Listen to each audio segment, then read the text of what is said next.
Eu sou o André Massara, que é o canal Endura, onde falamos de longevidade, envelhecimento saudável e planejamento de longo prazo.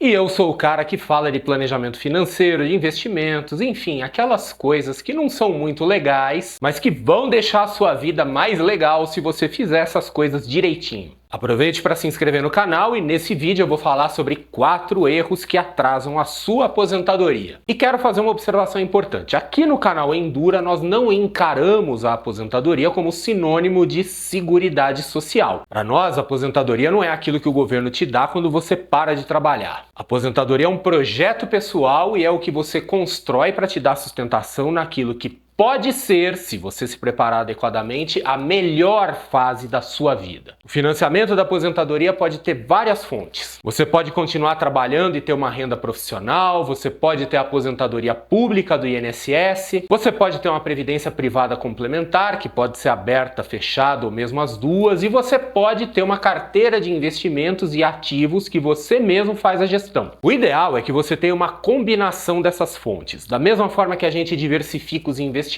é interessante e salutar que a gente diversifique também as fontes de renda. E como eu disse anteriormente, nesse vídeo eu vou falar sobre os 4 erros que atrasam essa construção de fontes de renda e, consequentemente, atrasam a sua aposentadoria. De novo, me refiro à aposentadoria num sentido amplo, não é a aposentadoria do INSS, é a aposentadoria que você quer ter. O primeiro erro é começar tarde demais. No mundo dos investimentos, a gente assume que os retornos vão progredir seguindo a lógica da capitalização composta, que é uma progressão exponencial. Uma das principais características de uma progressão exponencial é que ela é lenta no começo, mas depois de algum tempo ela tem uma grande aceleração. No caso dos investimentos, é chamada capitalização composta, ou como alguns gostam de dizer, juros compostos. Muita gente desiste dos investimentos porque no começo os retornos são muito pequenos, o que é natural e esperado. Isso é desanimador, mas depois que você supera essa fase lenta e vai acumulando mais dinheiro, o retorno dispara. Então, quanto mais cedo você começar, mais rapidamente você supera essa fase de baixo retorno e mais rapidamente você chega na fase de aceleração exponencial. E aí sim a gente começa a falar em independência financeira. O segundo erro é ser inconsistente. No mundo dos investimentos, especialmente quando estamos falando de longo prazo, a consistência costuma bater qualquer estratégia. Os investidores de sucesso são, na maioria das vezes, aqueles que fazem aportes regularmente e não aqueles que têm um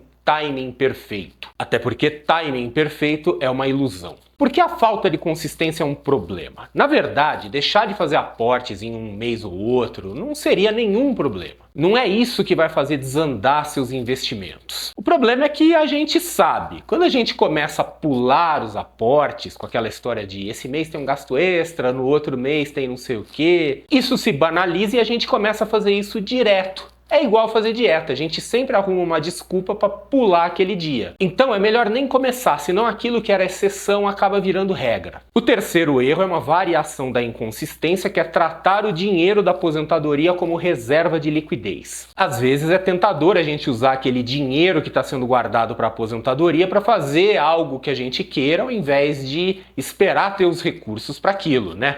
Surgiu uma oportunidade de fazer uma viagem e você está sem grana? Então o que fazer? Vai lá, tira aquele dinheiro da aposentadoria e mais para frente você repõe. Às vezes até mesmo resgata de um fundo de previdência privada, pagando taxas e pagando impostos mais altos. Assim como no erro anterior, nesse aqui não haveria problema, em teoria, se isso acontecesse só mesmo em situações excepcionais e muito pontuais. Só que eu sei, por experiência profissional, que a maioria das pessoas que faz isso a primeira vez acaba transformando isso em um hábito, uma coisa comum. De novo, aquilo que era para ser exceção acaba virando regra. E o quarto erro é ser agressivo ou conservador demais. Os investidores têm um perfil de risco que pode ser conservador, moderado ou agressivo. Só que esse perfil não é estático ao longo do tempo e tem uma margem de flexibilidade. O investidor conservador não precisa ficar totalmente distante de investimentos agressivos, como se aquilo fosse uma coisa tóxica. Ele vai ocasionalmente fazer investimentos agressivos, só que com valores menores. Isso não descaracteriza um perfil conservador. O senso comum dos investimentos para aposentadoria diz que a gente deve ser mais agressivo quando é mais jovem, pois presumidamente a gente vai ter uma aceleração dos retornos mais cedo e vamos ter mais tempo para se recuperar de eventuais perdas, e mais conservador quando se está mais próximo da aposentadoria, pois estamos chegando naquela fase em que vamos de fato começar a precisar do dinheiro. Então, existe o tempo correto de ser agressivo e o tempo correto de ser conservador. Aquela pessoa que foi exageradamente conservadora, exageradamente medrosa, especialmente nessa fase inicial de acumulação, vai perder muita velocidade. Eu lamento informar, mas você não vai muito longe investindo em caderneta de poupança. Se você quer fazer seu patrimônio crescer, seus investimentos vão precisar ser um pouco mais sofisticados que isso. Da mesma forma, aquela pessoa que for muito agressiva nos últimos anos antes de se aposentar acaba correndo riscos de incorrer em grandes perdas que podem levar muito tempo para se recuperar. Não é incomum a gente investir em ações, por exemplo, sofrer grandes quedas e depois ficar alguns anos esperando para aquela carteira de ações recuperar o valor. De forma geral, os investimentos em bolsa tendem a ser lucrativos no longo prazo, mas podemos passar por períodos de baixa prolongados e isso pode atrasar os seus planos de aposentar com a tranquilidade financeira que você gostaria. Existem outros erros, mas esses aqui são os principais. Se você conseguir escapar desses, já vai estar numa situação melhor do que a grande maioria das pessoas, para quem a aposentadoria ideal é só um sonho distante. E para finalizar, vou deixar aqui um vídeo muito importante sobre planejamento financeiro para sua aposentadoria, onde eu falo das fontes de renda passivas para financiar a aposentadoria dos seus sonhos. Não deixe de conferir.